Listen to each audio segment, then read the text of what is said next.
the bunker is still one of the best passive income businesses in 2024, and this video will guide you through how it works and how you can make a ton of money from it. The concept is just like any other business. You obtain supplies by either stealing them or buying them, and your staff convert those into product for you to sell and make money or research points. The first step to any business is of course buying it. So which one should you buy? Given the fact that there are 11 different locations, how do you know which one is the best in terms of saving you time and obviously making you more money? The further away it is from the main city, the harder it is going to be for you to complete the cell missions. The reason for this is because almost all of the bunker cell missions will require you to drive to a handful of different locations, all scattered across the map. And if you're like most people who decide to buy one of the cheapest locations at the top of the map, well, you're going to struggle massively when it comes to finally selling, especially with a full bunker, which is why I recommend buying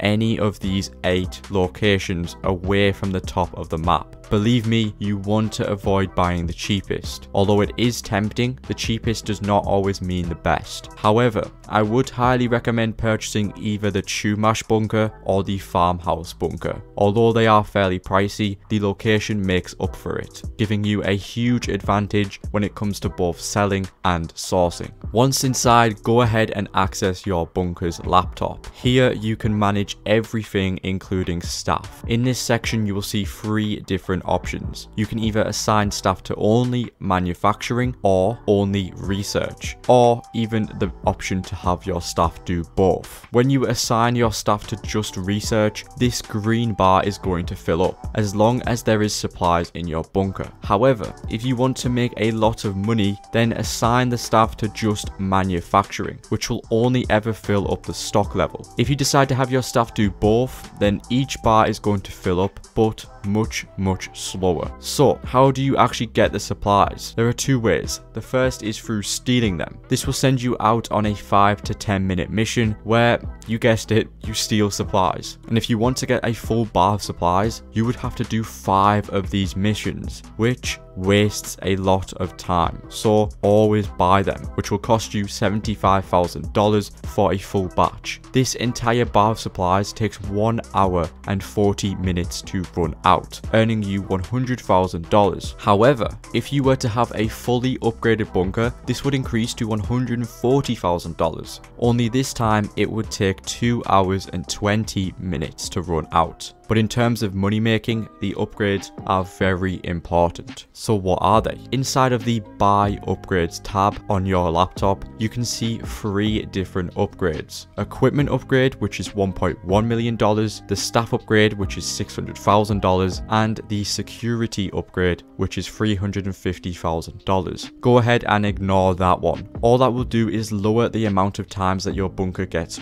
raided. However, that happens so rarely that this upgrade is a massive waste of money, which isn't the case for the staff and equipment upgrades. Buying them both will cost you $1.75 million, but why do we need them? Without them, your bunker is going to earn you 40% less, as well as the supplies taking 40% longer to run out. So unfortunately, if you actually want to make more money with this business, you are going to need to buy these upgrades. If you do not have the money for those yet, it is worth running some heists or other activities until you do. Otherwise, it's a waste of time. With that in mind, the money breakdown that I go over next will be based on if you have both the staff and equipment upgrades. Like I mentioned earlier, each bar of supplies is going to cost $75,000, which takes 2 hours and 20 minutes to run out, which would normally earn you $140,000 if you didn't sell to Los Santos. But when you do, you will earn $210,000 instead. So always sell to Los Santos to make more money. However, we haven't taken into account the $75,000 that you spent on supplies, which means you get a total profit of $135,000, which again takes 2 hours and 20 minutes to produce, meaning you earn $57,000 profit per hour.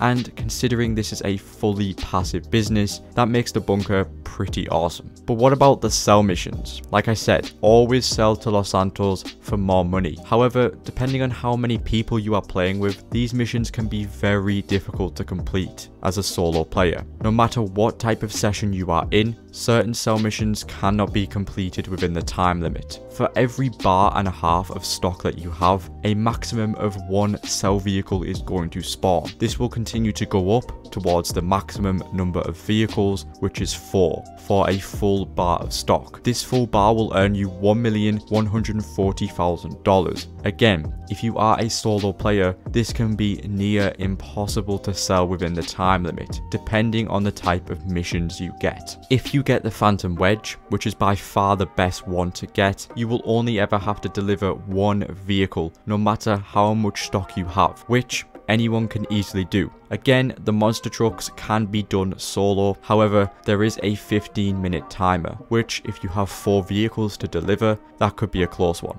The dune buggies cannot be done solo, so instead find a new session. Although you will lose a bit of stock, it's nothing compared to if you failed the sell mission. Finally, you can get 2 types of insurgent missions. One will require you to deliver 5 crates per vehicle, and if you have 4 of them, that is also impossible for solo players. The best one to get is a single drop off per insurgent, which can easily be done. Let's now go over the high demand bonus. Whenever you are selling in a public session, you will get a 2% bonus for every player. However, this will stop at 50%, meaning there only has to be 25 players in a lobby for you to receive the full 50% bonus, meaning you could potentially earn $1.2 million for a full bunker. Always do this with friends, because the chances of other players destroying your cargo is going to be extremely high, and it wouldn't hurt to have someone watching your back. There is one more way that you can make some money with the bunker, and those are called excess weapon parts. Every 48 minutes, a weapon truck will spawn in your bunker, and all you have to do is quickly deliver it to an ammunition around the map, which will always get you $50,000, which also recovers a portion of your resupply cost, because when you spend $75,000 on supplies, you can get back a quick and easy $50,000, which leaves you with $25k to make a return on, which isn't bad at all. Now, what about research? Like I mentioned at the beginning, you can assign your staff to research. But what does this do? Well, you can unlock a range of different upgrades for vehicles and weapons, most of which are cosmetic such as liveries, but some can actually be very useful, such as different rounds for Mark II weapons. Unfortunately, you can't just choose which ones you want, because that would be too easy. Instead, you need to fill up your research bar by buying supplies, and when they run out, you can unlock any random upgrade. Or you can fast track your research. Depending on how empty the research bar is, this can cost up to $225,000. And again, whatever you unlock is totally random. So while some of these can be useful, it's not worth assigning your staff to, nor should you assign them to both research and manufacturing. Because if you want to make money, avoid this completely. And with all that being said, you now know everything about the bunker. If you enjoyed this video, check out another guide and don't forget to subscribe for more.